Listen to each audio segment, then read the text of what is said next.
Hello दोस्तों, आपका हमारे यूट्यूब चैनल स्टार एजुकेशन में स्वागत है।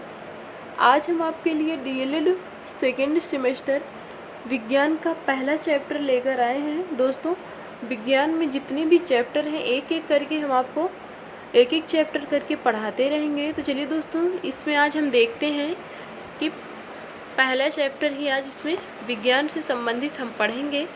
आपको दिखा दें सिलेबस, यानी इसमें विज्ञान सेकेंड सेमेस्टर में आपको पढ़ना क्या क्या है। तो चलिए उसे हम दिखाते हैं, विषय सूची आपको दिखा दें। इसमें पढ़ना है आपको फर्स्ट चैप्टर यानी इकाई फर्स्ट में पढ़ना है पृथ्वी और आकाश, इकाई 2 में पढ़ना है मृदा तथा फसलें, 3 में पढ़ना है कार्य व ऊर्जा, 4 में पढ़ना है सरल मशीनें, 5 में जीवों की संरचना, 6 में जीवन की क्रियाएं, 7 में है मानव शरीर के अंग एवं कार्य, 8 में है भोजन एवं स्वास्थ्य रोग। आगे देखेंगे हम यूनिट 9 में है आपका रासायनिक सूत्र, रासायनिक अभिक्रियाएं एवं तत्वों का वर्गीकरण। यूनिट 10 में है पास पड़ोस में होने वाला परिवर्तन। इकाई 11 में आपका है अम्ल व क्षार व लवण। अगला है लास्ट है पर्यावरण प्रदूषण। तो दोस्तों, आज हम सिर्फ आपको पहला ही चैप्टर पढ़ाएंगे। वीडियो को आप देखते रहिएगा लास्ट तक ज़रूर। इसमें सिर्फ आपको पहला यूनिट पढ़ाएंगे, पृथ्वी और आकाश के बारे में इस वीडियो में पढ़ाएंगे। अगले वीडियो में हम जल्द ही सेकेंड 2 चैप्टर लेकर आएंगे। तो चलिए डीएलएड सेकेंड सेमेस्टर विज्ञान का पहला चैप्टर हम देखते हैं कि आपको इसमें पढ़ना क्या क्या है। दोस्तों, यदि आप चैनल पर नए हैं तो चैनल को ज़रूर सब्सक्राइब कर लें। तो चलिए दोस्तों, हम पढ़ते हैं। इकाई फर्स्ट में पृथ्वी और आकाश के बारे में देखते हैं।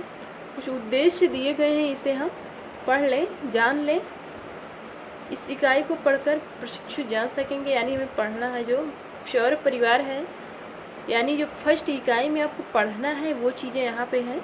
सौर परिवार, तारामंडल एवं आकाशीय पिंड, छाया एवं ग्रहण, पृथ्वी पर जीवन की उत्पत्ति, अन्य ग्रहों पर जीवन की संभावना, भारत व विश्व में अन्य देशों के प्रमुख अंतरिक्ष अभियान। दोस्तों, इस लॉकडाउन में आप अपने घर पर बैठे ही आप सेकेंड सेमेस्टर का नोट्स बना सकते हैं, जिसे हम प्रोवाइड कराते रहेंगे आपको। आप नोट्स बनाते चलिएगा। तो चलिए पहले हम सौर परिवार के बारे में पढ़ते हैं। यहाँ पे सौर परिवार यानी प्रशिक्षु सूर्य ग्रहों उल्का पिंडों से परिचित है, यानी फर्स्ट सेमेस्टर में आपने पढ़ा है सौरमंडल के बारे में। सूर्य तथा वे सभी पिंड, यानी आपको वो चीज़ ही यहाँ पे पढ़नी है। तो सौर परिवार आपने फर्स्ट सेमेस्टर डीएलएड में आपने पढ़ा था, उसका विस्तार से। तो सूर्य तथा वे सभी पिंड जो सूर्य की परिक्रमा करते हैं तथा गुरुत्वाकर्षण बल द्वारा सूर्य की परिक्रमा करते हैं, सौर परिवार अथवा सौर मंडल का निर्माण करते हैं, यानी उन्हें सौर परिवार या सौर मंडल कहते हैं। सभी ग्रह का मतलब जैसे आपका ग्रह है बुध, शुक्र, पृथ्वी, मंगल, बृहस्पति, शनि, यूरेटस तथा नेपट्यून।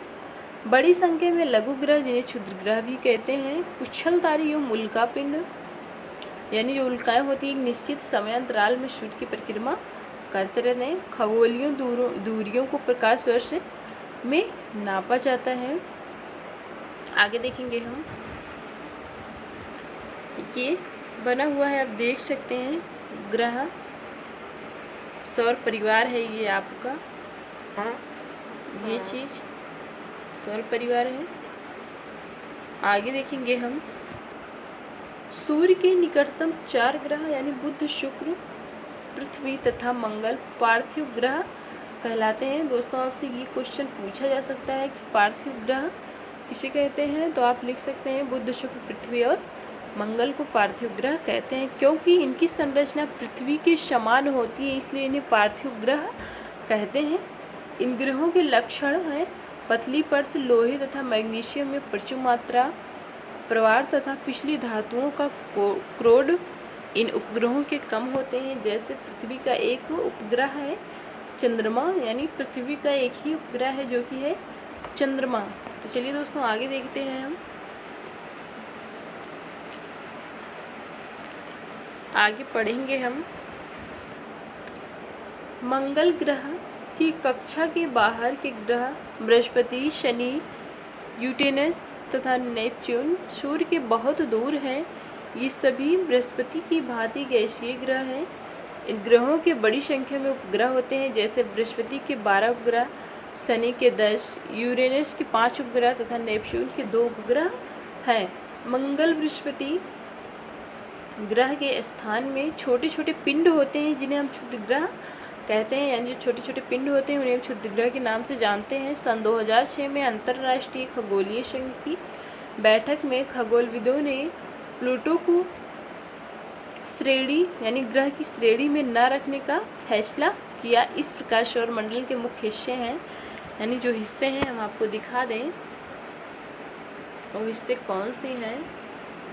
पहला है इसमें स्थलीय ग्रह अथवा पार्थिव ग्रह। इसमें पहला बुध है, शुक्र, पृथ्वी और मंगल, जिन्हें स्थलीय ग्रह या पार्थिव ग्रह कहते हैं। दूसरा पॉइंट है क्षुद्र ग्रह बेल्ट, यानी विशाल गैलीय ग्रह किसे कहते हैं, तो वो है बृहस्पति, शनि, यूरेनस या नेपच्यून को विशाल गैलीय ग्रह के नाम से जाना जाता है। आगे देखेंगे हम पियरवेल्ट, प्लेटो, होमियो, मैकेमक, यानी पियरवेल्ट के नाम से प्लेटो, होमियो, मेकअप, लघु मैकमेक है। लघु अवधि धूमकेतु को हम पियरवेल्ट के नाम से जानते हैं। तो दोस्तों आप इस वीडियो को पॉज करके पढ़ सकते हैं, यहाँ पे दिया गया है।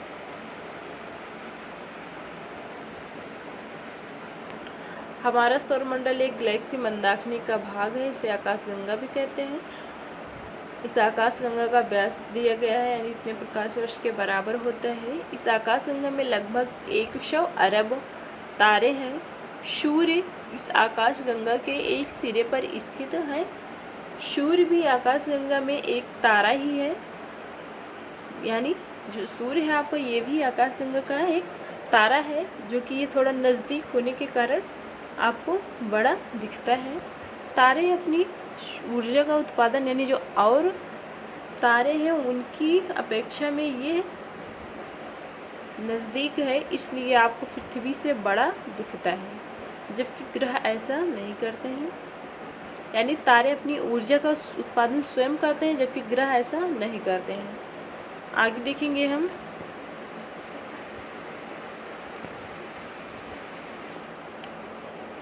सूर्य अत्यधिक तप्त गैसों का गोला है। सूर्य में 4 प्रोटीन हाइड्रोजन के परमाणु नाभिक संयोग करके हीलियम का एक नाभिक बनाते हैं।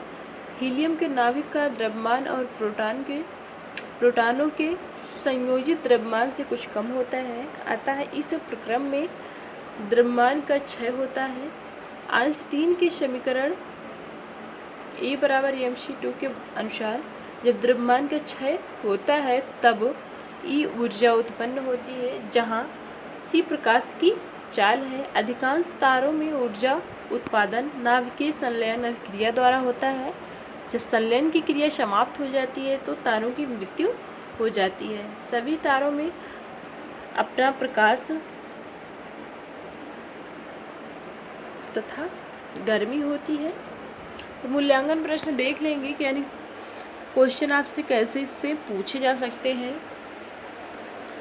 पहला क्वेश्चन इस तरह से पूछा जाता है, सूर्य के सबसे निकट ग्रह कौन सा है, तो दोस्तों आपको पता ही होगा बुध है। पार्थिव ग्रह कौन से हैं, तो हमने बताया है आपको, आप इसको भी हल करते चलिएगा। पार्थिव ग्रह हमने आपको बताया था, ये है, ये चारों पार्थिव ग्रह है, इतना।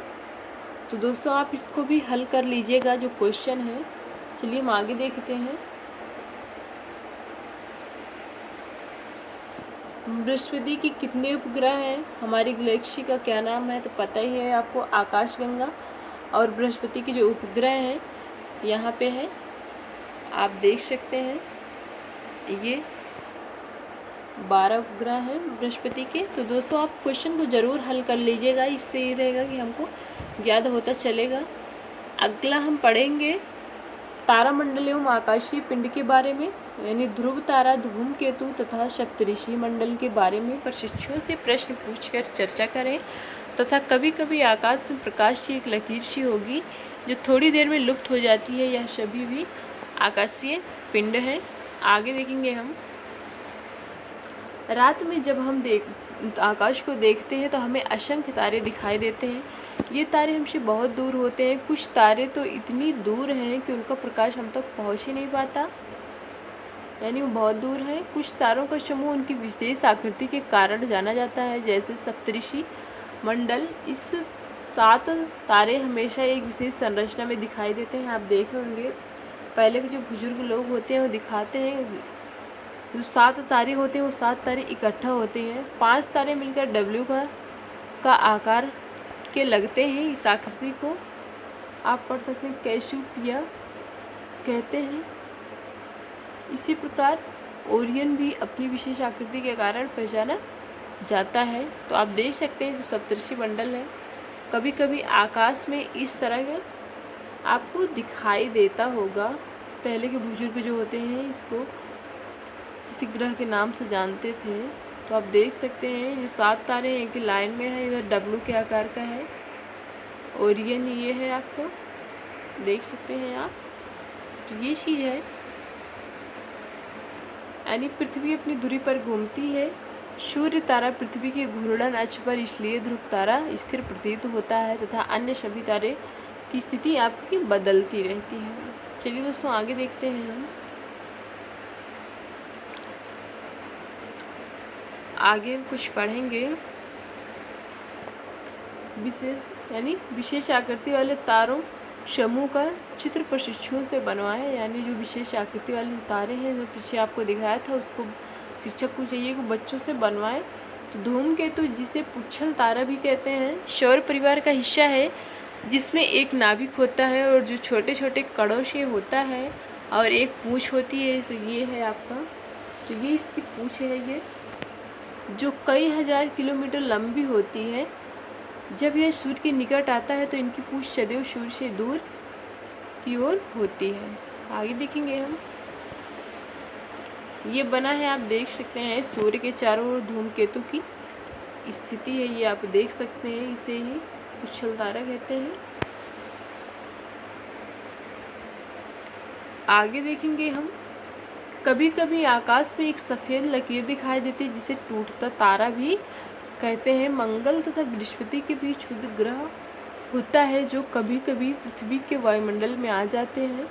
वायुमंडल के घर्षण से वे अत्यंत गर्म हो जाते हैं और जल जाते हैं। यही एक प्रकाश की लकीर के रूप में दिखाई देते हैं। यदि किसी कारण से क्षुद्र ग्रह पृथ्वी से टकरा जाए तो उस स्थान पर बड़ा गड्ढा हो जाता है और बहुत नुकसान होता है। कहते हैं डायनासोर की प्रजाति एक उल्कापिंड के गिरने से ही समाप्त हुई है। इसके अतिरिक्त अन्य तारे भी हैं जैसे रोहिणी, स्वाति, कृत्तिका, चित्रा आदि, जिन्हें हम लोग नक्षत्रों के नाम से भी जानते हैं। सभी राशियाँ तारामंडल ही हैं, यानी जो ये राशियाँ हैं सब तारामंडल ही हैं। तो इससे प्रश्न क्या बन सकते हैं आपने यहाँ देख सकते हैं आप। पहला क्वेश्चन है, टूटता तारा क्यों दिखाई देता है? किन्हीं 2 तारामंडल का नाम लिखिए। ध्रुव तारा अपने स्थान पर स्थिर क्यों रहता है? धूमकेतु को पुच्छल तारा क्यों कहते हैं? तो दोस्तों ये थे कुछ क्वेश्चन जो हमने पढ़ा है, उस पर आप क्वेश्चन का आंसर ढूंढ सकते हैं। आगे देखेंगे हम, छाया एवं ग्रहण के बारे में पढ़ेंगे। तो यानी सूर्य के प्रकाश में तथा रात को बल्ब के प्रकाश में अपनी छाया बनते हुए तो आपने देखी होगी। यानी धूप से बचने के लिए हम छाते का प्रयोग करते हैं। प्रकाश सीधी रेखा में चलने के कारण छाया बनती है। तो छाया के बारे में पहले हम पढ़ेंगे, उसके बाद उपछाया के बारे में पढ़ेंगे। जब वो प्रकाश की किरण के मार्ग में कोई अपारदर्शी वस्तु आ जाती है तो उस अपारदर्शी वस्तु के पीछे पहुंच पाता है। उस क्षेत्र में जहां प्रकाश नहीं पहुंच पाता, अंधेरा होता है, उसे छाया कहते हैं। अपारदर्शी वस्तु के पीछे छाया के अतिरिक्त कुछ क्षेत्र ऐसा होता है जहां कुछ मात्रा में प्रकाश पहुंच पाता है। उस क्षेत्र में पूर्ण अंधकार नहीं होता है, वहाँ आंशिक अंधेरा होता है, यानी कुछ अंधेरा होता है, उसे हम उपछाया के नाम से जानते हैं। तो दोस्तों ये था छाया और उपछाया, आप देख सकते हैं, आप नोट कर लीजिएगा। चलिए दोस्तों आगे देखते हैं हम।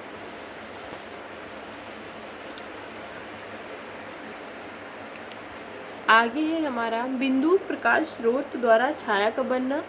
तो आप देख सकते हैं, वीडियो को रोक करके आप पढ़ सकते हैं छाया कैसे बनती है, ये चीज़ देख सकते हैं आप दोस्तों। अगला है बड़े प्रकाश स्रोत द्वारा छाया का बनना, ये चीज़ तो आप इसे भी वीडियो को रोक करके पढ़ सकते हैं। यानी जब प्रकाश स्रोत अपारदर्शी वस्तु से छोटा हो तब कैसा बनता है छाया, देख सकते हैं। बी नंबर है जब प्रकाश स्रोत अपारदर्शी वस्तु से बड़ा हो तब कैसा चित्र बनता है, तो ये चीज़ है, आप देख सकते हैं, इसको यहाँ पढ़ सकते हैं। चलिए उसको आगे दिखाते हैं हम आपको। ये है छाया कैसे बनती हैं, आप देख सकते हैं। दूसरे से पढ़ने में बहुत टाइम लगेगा, इसलिए हमने ऐसे दिखा दे रहे हैं, आप पढ़ सकते हैं। आगे चलिए हम देखते हैं सूर्य ग्रहण के बारे में थोड़ा आपको बता दें। सूर्य ग्रहण हमेशा अमावस्या के दिन होता है, जब रात में चांद नहीं दिखाई देता, तब चांद सूर्य और पृथ्वी के बीच होता है। यानी जो चांद होता है वो आपका पृथ्वी और सूर्य के बीच में होता है चांद, तब आपका सूर्य ग्रहण लगता है। दोस्तों बहुत ही कन्फ्यूजन होती है सूर्य ग्रहण और चंद्र ग्रहण में। चित्र में आप देख सकते हैं, ये है, तीनों एक ही तल में होते हैं। चांद की छाया पृथ्वी पर पड़ती है, अतः थोड़ी देर के लिए दिन में सूर्य दिखाई नहीं देता, यही सूर्य ग्रहण ही है। यानी जब सूर्य ग्रहण लगता है तो थोड़ी देर के लिए जो सूर्य है वो दिखाई नहीं देता है, जैसे कि आप चित्र में देख सकते हैं। चित्र में इसे PQ क्षेत्र में लोगों को पूरे सूर्य ग्रहण दिखाई देता है। यानी जो P और Q है आपका, उस क्षेत्र के लोगों को पूरे सूर्य ग्रहण दिखाई देगा, अतः चांद सूर्य को पूरी तरह ढक लेगा। PQ के क्षेत्र के अलावा क्षेत्र में लोगों को आंशिक सूर्य ग्रहण दिखेगा, क्योंकि चांद सूर्य को पूरी तरह नहीं ढकता है। आगे देखेंगे हम चंद्र ग्रहण के बारे में थोड़ा देख लेते हैं। जैसे कि चित्र में बना है, आप देख सकते हैं चंद्र ग्रहण, ये चित्र है आपका, आप देख सकते हैं। इतना तो पता ही होगा कि चंद्र ग्रहण जो होता है वो हमेशा रात को ही लगता है। यानी चंद्र ग्रहण हमेशा पूर्णमासी की रात को दिखाई देता है। इस दिन चांद थोड़ी देर के लिए दिखाई नहीं देता, क्योंकि चांद और सूर्य के बीच पृथ्वी आ जाती है। जिस तरह सूर्य के बीच आ जाती है, उसी तरह यहाँ पर भी थोड़ी देर के लिए चांद थोड़ी देर के लिए नहीं दिखाई देता। जैसे कि और सूर्य ग्रहण होता है, उसमें सूर्य थोड़ी देर के लिए नहीं दिखाई देता, उसकी छाया चांद पर पड़ने लगती है। इसी को हम चंद्र ग्रहण के नाम से जानते हैं। पूर्णमासी की रात में जब सूर्य पृथ्वी और चांद पर एक ही सरल रेखा और एक ही तल में होते हैं, तो पृथ्वी पर रात में चंद्र ग्रहण और पूर्ण आंशिक यानी सभी लोगों को दिखाई देता है। आगे देखेंगे कुछ विशेष बातें दी गई हैं, आप वीडियो को रोक करके पढ़ सकते हैं।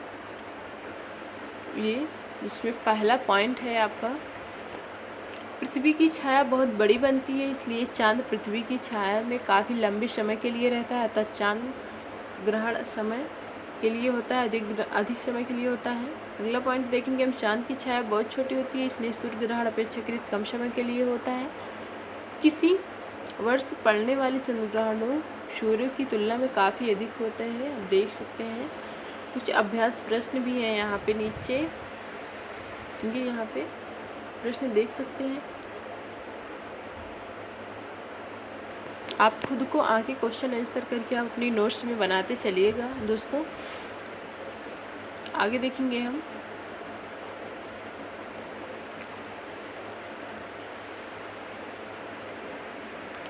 अगला है पृथ्वी पर जीवन की उत्पत्ति कैसे हुई। तो इसमें देखेंगे पृथ्वी पर जीवन के प्रारंभ से लेकर दो प्रमुख विचारधाराओं विज्ञान की और धर्म की है। विज्ञान ने जीवन के प्रारंभ के क्रम विकास की यंत्रवत प्रक्रिया के स्वरूप को स्वीकार, जबकि धर्म एक अचानक घटित अलौकिक घटना जीवन के उत्पत्ति का श्रेय देता है। यानी पृथ्वी पर जीवन की उत्पत्ति कैसे हुई वो चीज़ आपको यहाँ पे पढ़ना है। तो आप देख सकते हैं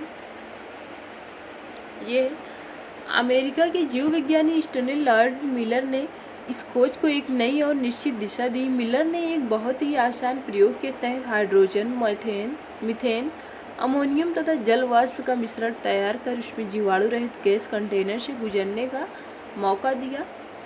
इसी बीच गैसों की विद्युत ऊर्जा की उनकी यह कल्पना जीवन के प्रारंभ के वक्त मौजूद वातावरण पर आधारित थी। नतीजा चमत्कारिक निकला था। मिश्रण द्रव्य भूरे रंग का हो गया और उसमें अमीनो एसिड पाया गया जो प्रोटीन के मूल निर्माण तत्व होते हैं और प्रोटीन जीव का प्रमुख तत्व है। बाद में न्यूक्लिक एसिड भी इसी तरह पाया गया। यही एसिड आनुवंशिक सूचनाएं एकत्र करके उन्हें उनके रूपांतरण का काम करता है। आगे देखेंगे हम। तो ये था अमेरिका के जीव विज्ञानी स्टेनली लॉर्ड मिलर ने जो खोज की थी उसके बारे में जानकारियाँ थी। आगे देखेंगे हम चार्ल्स डार्विन के मान्यताएं क्या थी, हम उसके बारे में पढ़ेंगे। यानी चार्ल्स डार्विन की मान्यता थी प्रारंभिक स्वरूपों से ही अचेता जटिल प्राणी की किस्में उत्पन्न है। उनमें सुधार मूलतः प्राकृतिक परिवर्तन के माध्यम से ही होता है। यह चरण बुद्ध और धीमा है, चरणबद्ध और धीमा है। तो आप देख सकते हैं ये है, पढ़ सकते हैं वीडियो को रोक करके। आगे है अन्य ग्रहों पर जीवन की संभावनाएं, देख सकते हैं ये वीडियो को रोक करके आप उसके बारे में पूरा विस्तार से पढ़ सकते हैं। आगे देखेंगे हम